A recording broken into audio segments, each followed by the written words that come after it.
Good morning, everyone. This is Jeffy Kennedy.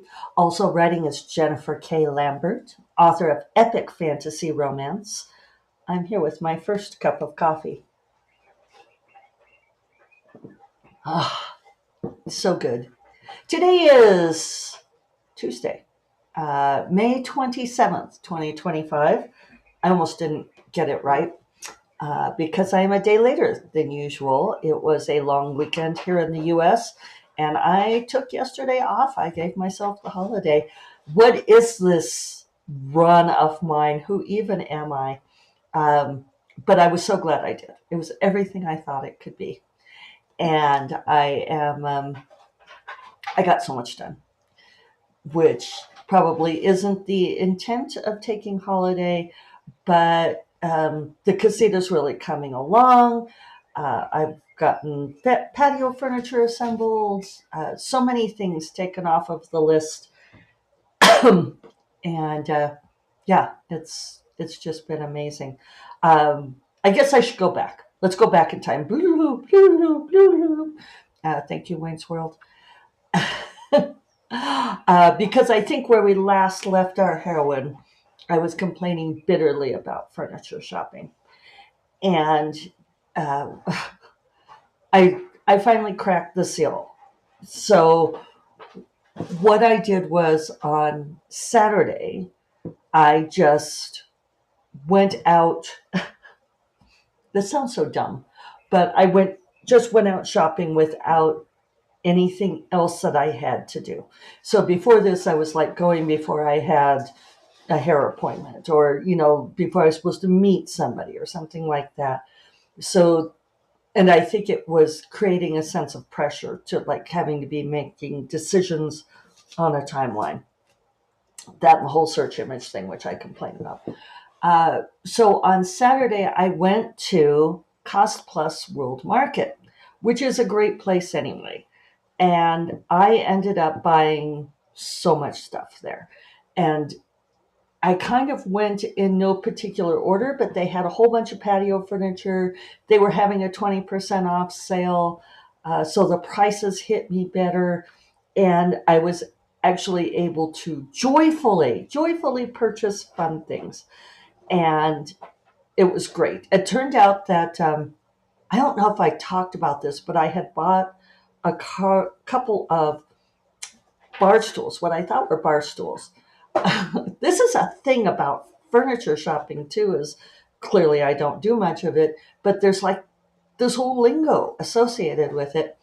So I bought these bar stools at a consignment store, and I was not 100% happy with them. They didn't fit exactly right. They were a little scratched because consignment, and they were not cheap. I mean, they were still expensive. And so I'd gotten them on approval, which was nice because they do this all sales are final thing. But they had me give them a credit card, and then I brought them home, and I had 24 hours to decide. And if I didn't bring them back, they'd run the card. So that seemed like a decent system. But I took them back on Friday, I think, because I thought, well, this is dumb if I'm not 100% happy. So at Cost Plus, I found two chairs that I love that fit perfectly. I remembered this time to get the dimensions of like where they needed to fit side by side under the breakfast counter. And they're pretty, and they were barely any more than the consignment chairs, and they're new. And but it turns out they are not bar stools; they are counter stools, which I guess kind of makes sense because a bar is higher, a bar stool is higher, and these are counter stools. Anyway, they're perfect. I love them. The other jargon thing that was kind of funny, this is sort of leaping in time. Okay, so let's stick with chronological order for now. I bought a whole bunch of stuff at Cost Plus World Market, um, the counter stools. I got patio furniture. I got a secretary for people to write at, and an office chair, and a whole bunch of glassware, pretty plates and glasses. In fact, if you're on video, you will see that I have this sort of glass latte bowl mug now that is iridescent. I don't know if you could see how it's a little bit iridescent. I got that at Cost Plus for me as a reward for doing all of this. So yeah, I got my new latte mug, and I'm very happy with it. So yeah, it was nice to get pretty things for the casita. My friend Kelly Robson, I don't know if I told you all, is going to come and stay for 3 weeks in July. She's going to come and stay in the casita and have a writing retreat. And she's going to be here to keep David company and keep an eye on him in case he needs help while I go on book tour. This is what an amazing friend she is, that she offered to do this. She said she wanted to support me on this big book release. And now I'm getting verklempt. But it was really lovely of her to offer to do this. And we're going to get to do some fun things on either side because she'll be here for almost a week before I leave and then for a few days after I come back. So we get to, she'll be here over her birthday, and we're going to go do the Georgia O'Keeffe studio, home and studio tour, which I've been wanting to take her on forever. And so I'll be able to spoil her for her birthday. And we're going to go see an opera at Santa Fe Opera. Yesterday, I got an email offering. It was a good weekend for sales, the Memorial Day sales. I got an offer from Santa Fe Opera for 30% off tickets to certain operas. And so Kelly and I are going to go see, which one did she pick? I offered her a choice of a couple. We are going to go see La Boheme. And then I have another friend that I get to go see Die Valcour in August. So I haven't been to the Santa Fe Opera in a long time, and so I'm very excited to have people to get to go do that with, my good friends. So let's see. So I was talking about buying pretty things. It just helped to be. I think they were kind of bemused at Cost Plus that I was like, and I want this, and I want to buy that, and I kind of looked at their couches, but they don't deliver, and a lot of it's self-assemble. I'm pointing out the window to the stuff that I self-assembled, and yeah, it was a little bit. I mean, with couches, what are you supposed to do? And they're like, oh, you can hire these guys to come pick it up. And I was like, oh, it started to feel like a little much. So after that, I went next door with I had my stuff to the gills car where we've got almost everything in there. And one thing didn't get on the list. That was the almost. And I went back the next day and got it. I was on and I want that, and they just missed it. It was not a big deal. So then I went to Dillard's, and I was able to buy more things. I thought, well, I'd go look for bedding for the bed, and I got all of my bedding at Dillard's, and plus a bunch of kitchen equipment. I forgot that they would have kitchen stuff there. So I got tons of things there, and I had a very helpful sales lady. And so that it was just a good time to be in there. And, I would say, okay, now I need 2 pillows, and I need a mattress pad, and, I need a dust ruffle. I need all these things. But the bed looks fantastic now. Super pleased with how it turned out. And so then flush with my success, and it was starting to get, this took hours, but at least I felt like I had the time and, go around, poke at everything. So then I went to Ashley Home Furnishings, and this lovely gal met me at the door, like with her little headset and her tablet. And I'm sure, like a lot of people just go in there to browse. And she's like, let me know if I can help you find anything. And I said, well, yeah, actually, this is what I'm looking for.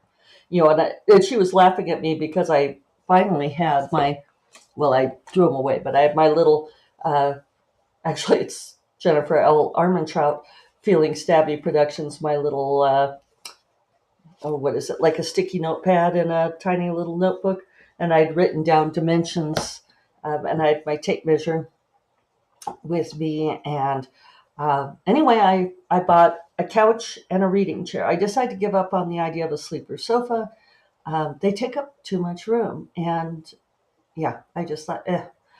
So yeah, maybe we can get an air mattress. I don't know if it matters for the casita. Anyway, yeah, so I got a great cushy reading chair that pivots.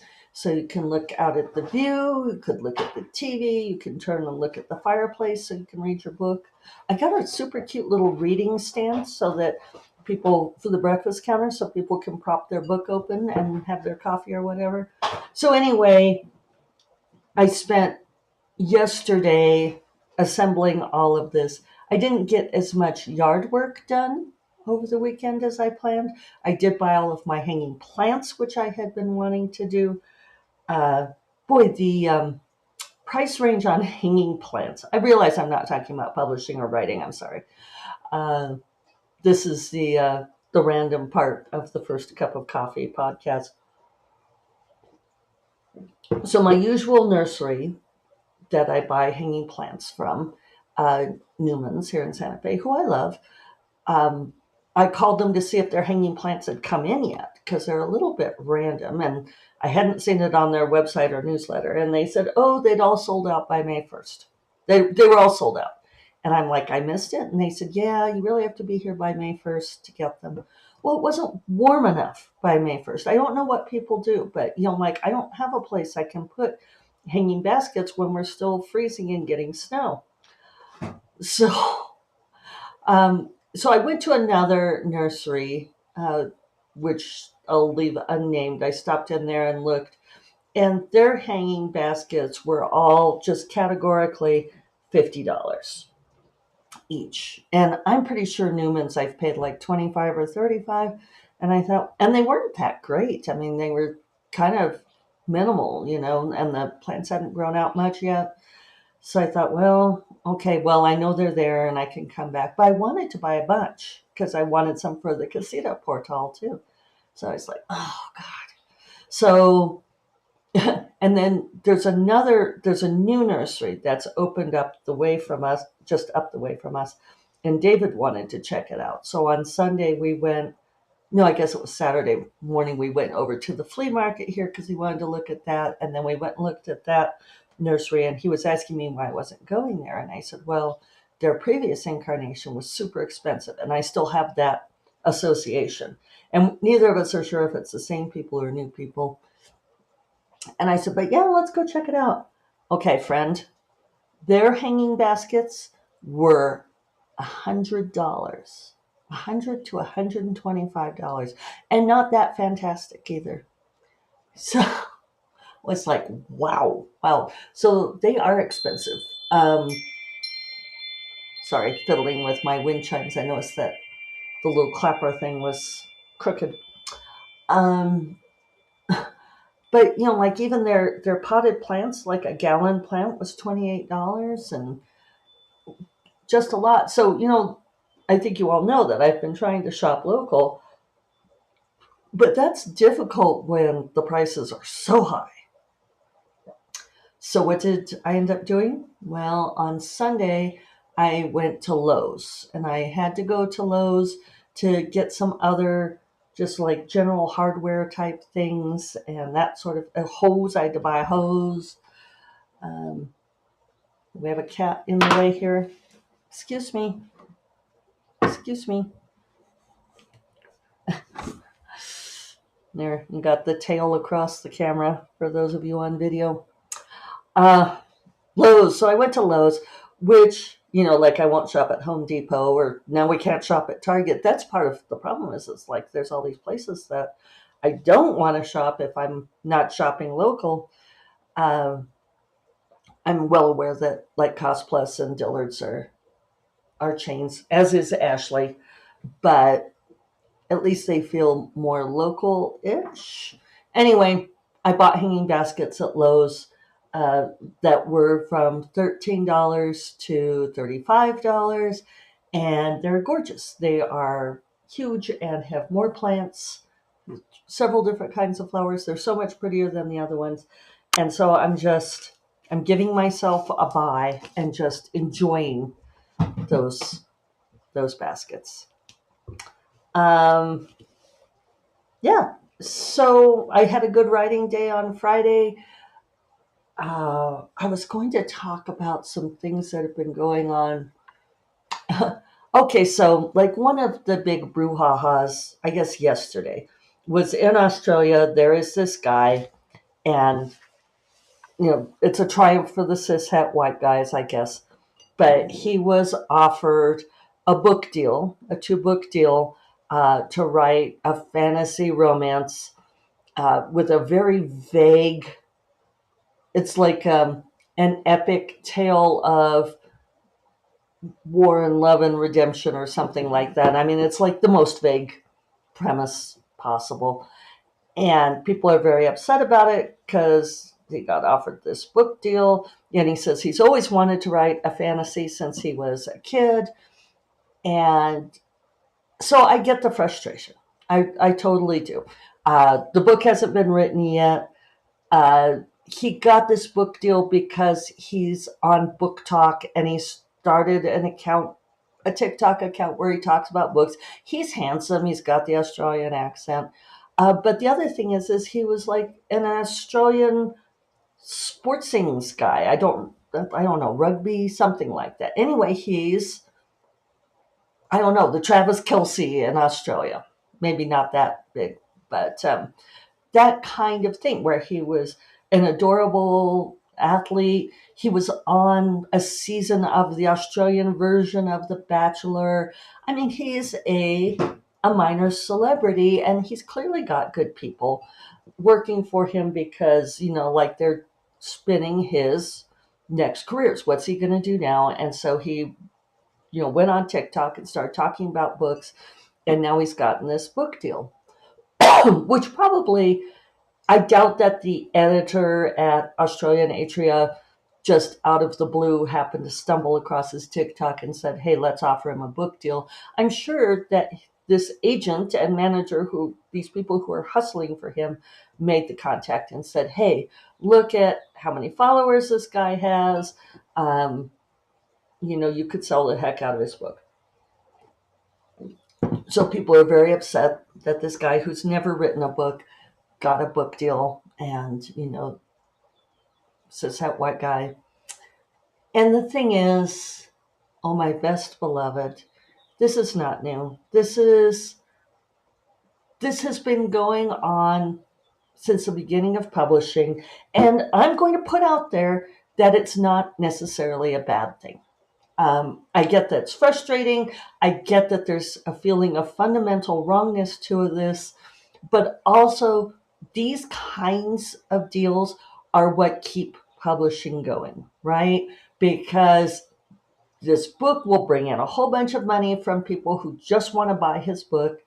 And it's not really going to take away from anybody else's book sales because, well, there might be some reader overlap. There won't be a lot, but it will bring in money. It will bring in money to allow them to buy other people's books. And also, it doesn't matter if this guy can write a book because I can 90 to 95% guarantee you that they will hire a ghostwriter. They may already have a ghostwriter in their pocket to do this, and he will tell them like what he thinks the story should be, and they will work with him to a greater or lesser extent, and this ghostwriter will get paid very nicely to write this book. And this is absolutely how it works. I have friends. Oh, he wants out. Hold on. My life being a door person to cats, which is actually a pretty good life. So anyway, I have friends who have done ghostwriting gigs like this, and they pay the mortgage. If you're a writer and your own books aren't necessarily selling that well, and you get a ghostwriting gig like that, which can pay very handsomely, then and you're not going to know because they sign these ironclad NDAs. Like they have to pay back all the money if they tell people. Uh, and so, like my friends who have ghostwritten books, I know that they've done it, and I've helped them talk through projects in vague ways, the way writer friends do. but I don't actually know who they were writing for. I don't know what the eventual story was because they cannot reveal it, but it does happen. So I understand the frustration. I truly do, but also it doesn't matter. It's not that big of a deal. And just think of it this way: is he's helping fund what everybody else is doing, right? That those are books that they can now buy from you from his money. Uh, celebrity is a weird thing, and it's frustrating, but also um, it's how the world turns, right? So I'm going to get to work on Secret Project. No edit letter yet, but now that the long weekend is over, I might get it soon. So I hope you all have a wonderful week. Now it's a short week for me, and I will talk to you all on Friday. You all take care, okay? Bye bye.